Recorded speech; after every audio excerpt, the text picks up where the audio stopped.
Apakah hukum orang yang puasa tapi dia tak solat? Boleh? Boleh. Cari penyakit belaka ni. Puasa tapi tak semayang, sah tak puasa? Sah. Dah boleh pahala tak? Tidak ada pahala.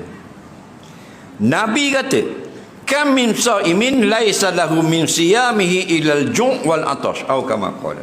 Ramai umat aku puasa tapi tak ada pahala, malaikat lapar dah dahaga je boleh. Kerana apa? Kerana langgar hukum.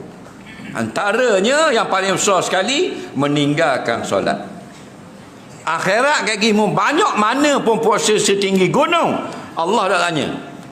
Allah tanya solat dulu. Solat kita puasa ada 7 kapal. 7 kapal kargo pahala puasa kita. Faham? Allah dah tanya dan tidak dikira. Mana kira dulu? Semaya.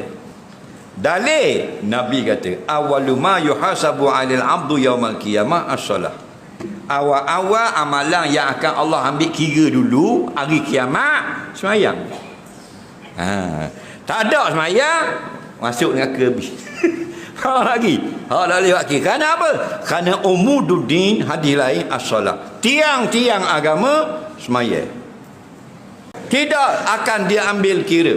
Wa in saluhat sairu amali. Kalau molek semayang, baru molek amalan yang lain.